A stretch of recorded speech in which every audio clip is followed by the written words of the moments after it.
5 minutes. I'm coming through and running at 100 miles with it.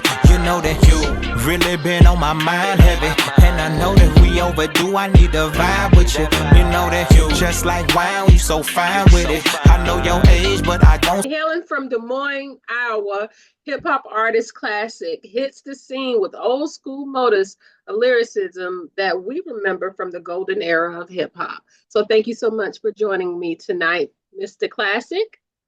Thank you for having me. Thank you for your time. You're welcome. So what enticed you about music that made you want to rap? Well, back when I started rapping originally, it was just something drew me to it.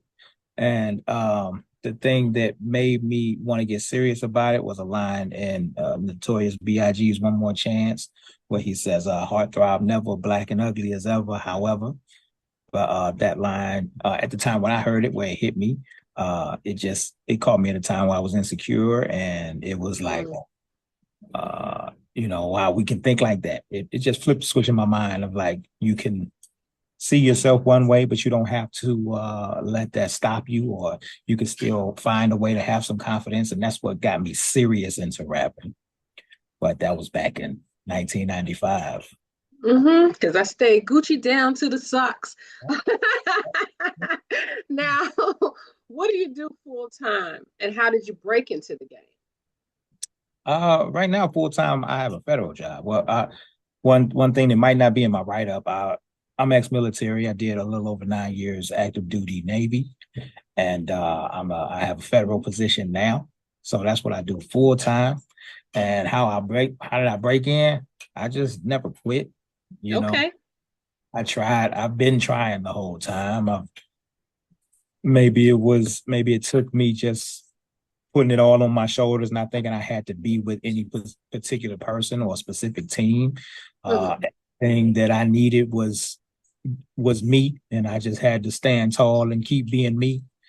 And when I finally broke through, it was like, it surprised me, because I just enjoy it. It's something I wouldn't be able to still be going this long if I didn't enjoy rapping. So when people finally started recognizing me and I started getting accolades, it was kind of a surprise. Yeah, but I welcome it though. Okay, we're here. We're here now. It's up. So I met you at It's Your Time Music Conference back in January, hosted by Benny Pugh, and you flew all the way to Charlotte to take part in that 3-day event. How did that experience broaden your perspective on your performance and how you market your music? Because that was a different level of marketing for you. Right. That one, it was coming off the heels of another conference I did that I had won first place. And then when I had participated in the It's Your Time Music Conference, when they announced the finalists from all the people that had submitted, I was the first name they called. Okay. It was like, it really gave me like, this is for real, for me. Right. I knew it was real. It just never seemed real for me. It just always seemed like I wasn't what they were looking for.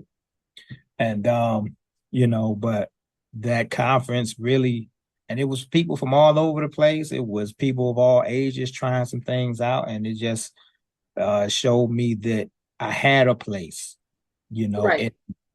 Don't know how far I can take it, but I can carve out a space and exist there. And I think you're right. It did seem like even when I did the write-up, it was a certain demographics that they were looking for. I'm not going to say young, but a certain tech type of demographics that they were looking for, or a platform. So you got the goods. I mean, you are super duper talented. You got that Rick Ross thing going on for you. Now, you're already a local award winner that's flown all over, like we just discussed, for opportunities. So obviously this music is passion for you. But what is your end goal? Where do you want to go from here? Well, one thing that just became concrete is that I want to be the face of adult contemporary hip hop. Now that they're celebrating hip hop culture at 50 years old, rapping as a profession or a career path is only about 35 years old. Right. The first generation of artists that we saw grow old, we're seeing them grow old now. So the artists of the 90s, of that same era from like 95, we're seeing Jay-Z, Nas, Wu-Tang members, Redman. We're seeing all of them get old, but they're the first generation we saw age in the genre. So now we have an emerging and underserved market for the adult contemporary market that don't want to still act like they're in their 20s or going out to the club or hearing certain type of songs. But they need music that speaks to them and speaks for them right now. I like the way you express that, because I interview a lot of pioneers, and like you said, it is a market for you. Not that you're trying to overindulge the younger market, but specifically that there is a market for your music. So, is this, well, no, this is a different question. Is there one part in this journey that you wish you could tweak just a little? I wish that, again, I wish I had just bet on me sooner. I wish I'd always been different. I always been by myself and how I execute things. But again, I just thought I needed to be a part of a bigger team or organization just to get a piece of what's going on. But I didn't. I never needed to be a part of anything because I have the vision. And if I had put it out there a little more confidently sooner, I'd probably be further along. But at the same time, I wouldn't be able to position myself for this right now. Right. It all works the way it's supposed to work. But if I could tweak things, it would just be believing in myself completely sooner. Okay. Now, what is the harshest lesson that you've had to learn on this journey?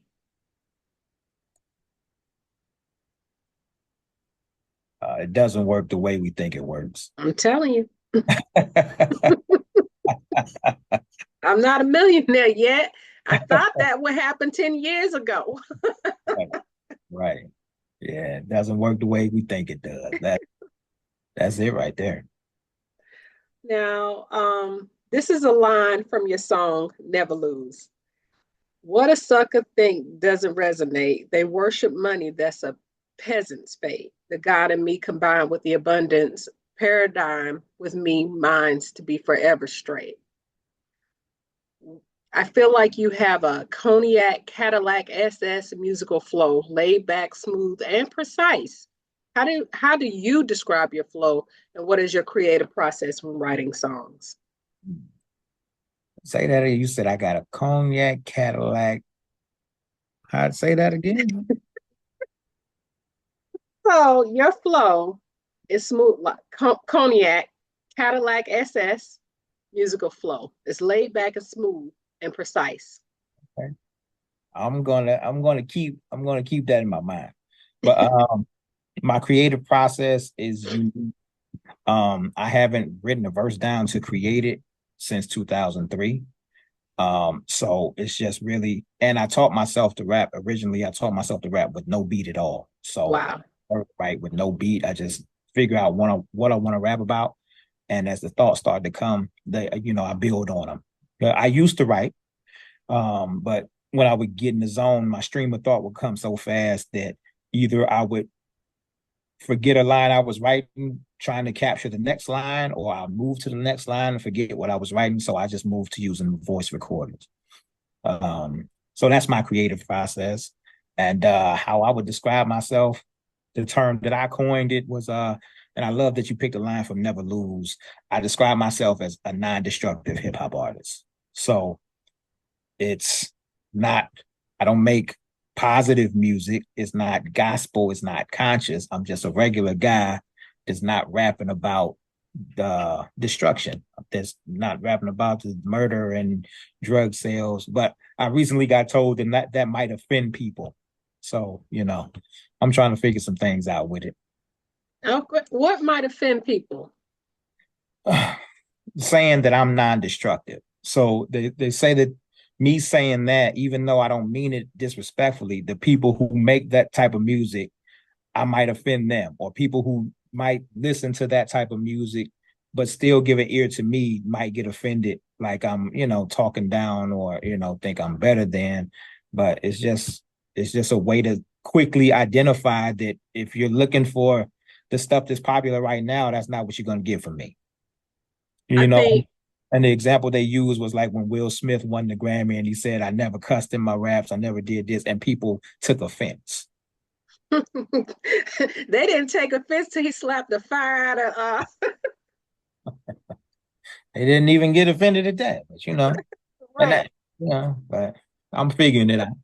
Nah, I mean, I feel like with you, um, it's okay to receive criticism as long as it doesn't take away from what you're doing as an artist, because what you're doing works. I don't break lyrics down on every artist. So obviously that stood out to me.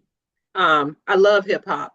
And if it's not good, there is no way that I can break something down and internalize it.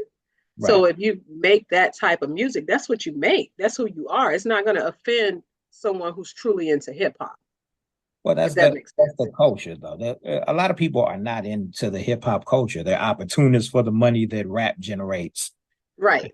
and they've taken it and pushed it to the extreme of literal murder music. And that's the and for the younger generation, I listen to all types of music, so nothing offends me. There are certain things I'm like, well, why did he want to kill her like that? Or something like that. But again, it's something for everybody. And Right. you found your lane, and I feel like because you have that smooth flow, you should stick with it for sure. For sure. That's the kind of music that you want to bump to. Not me smoking a cigar, but just bump.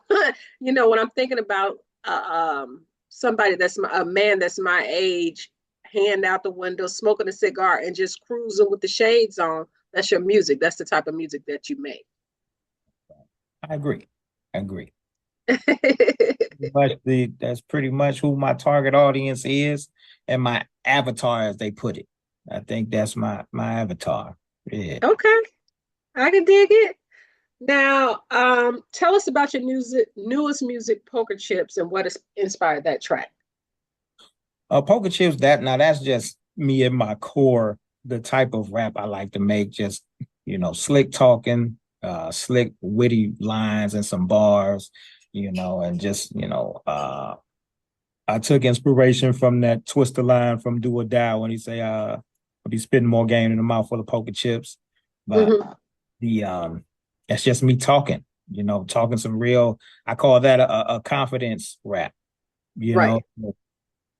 The opening line of that, I say, tell your mama I said dodging her sucker kids is a full-time gig. I'm just trying to get the books I bid and not renege. So that's a reference to playing spades, cards, poker, it's all themed. But when you say, I'm trying to get the books I bid, not renege, we all decided when we jump into whatever the game is, when you decide to get into the game, you said how you were going to play it. Just like in spades, you look at the hand you were dealt and you decided how you were going to play. Right. And making sure you don't renege is just making sure you kept your word and played the game the way you said you were going to play it. And you didn't cross nobody, you didn't break no codes. And that's what that opening line is. It's a lot of suckers out here Okay. that do a lot of backhanded snake business. Mm. And that opening line, I said, I'm talking to them, but I'm saying, tell your mama dodging you is a full-time job. Your mama raised a sucker. And, staying out your way is a full-time job. I'm just standing on what I said I was going to do. Now, that was perfect wordplay. I mean, it depends on who's listening.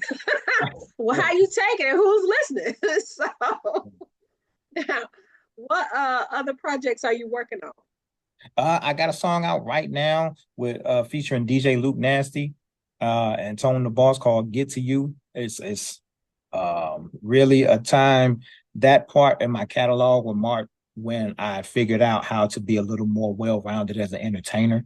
And Get to You is like for example, when Biggie, when he first came out, he was a little rough around the edges with Ready to Die, but with Hmm. Life After Death, he had become a well-rounded entertainer. He had something for everybody, something for the ladies, something for the hustlers, something for the, motivational.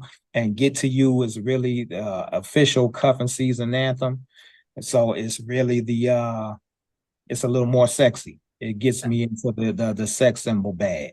Okay, okay, the parlay music. Yeah, yeah. Now, when can we expect that? That's out now. It's been out. Oh, that's out now. September 6th. Yes, ma'am. Okay, I'm gonna go to your. I didn't see that on your YouTube, but I'll go back through and check it out. Wait, for some reason, when YouTube distributes, they'll throw some things on a topic page here or there. But if you search "Get to You," Klazik, Klazik, it'll come up. The cover art is it has a phone with a map on there. Pretty good cover art. It's like okay, I can dig it. Now, are you touring? Like, I know they have the It's Your Time conference coming back next year. So what else do you have slated? I'm gonna make sure I'll be at the It's Your Time conference. I've been to a few, and that's the best conference I've been to so far. I really enjoyed it. I know I'll be in Austin during South by Southwest. I just got locked in for a few dates in Texas. Got a mini tour in Texas next month. So hit Dallas on the 6th, and then I have a show in Dallas, Austin, Houston, and then we'll end at the Go DJ conference in Lake Charles, Louisiana. Okay, congratulations. Do you envision what's your merchandise? What else do you have going on? I have a hard time figuring that out. So it all depends on what the people will gravitate to, but I always say my brain works for other people better than it works for myself. So I don't even know what people would like to see merch wise. That's all right. You're like a modest. You're more, that you have talent, but you're modest about it. Like you would prefer for other people to say it versus you saying, nah, I know I'm this and that, and that's cool. Like, get it how you live. So my final question, describe yourself in one word. That's easy. Classic. Okay. Period, Pooh. So thank you so much for your time. Oh, yes. Tell viewers where to follow you and download your music. I know where to follow you, but you should tell them. All right. On all social media platforms, if you search Classified, it's Klazified. You'll find me. You'll see a picture of my face. And that's TikTok, Instagram, Twitter, Facebook is Classified Sick, because that's what classic means. It's two words making one. Classified Sick equals classic. Okay, dig it. Thank you so much, and see you later. Right. You have a good night. You too. 5 minutes, I'm coming through and running at 100 miles with it. You know that you really been on my mind heavy, and I know that we overdue. I need to vibe with you. You know that you just like wine, you so fine with it. I know your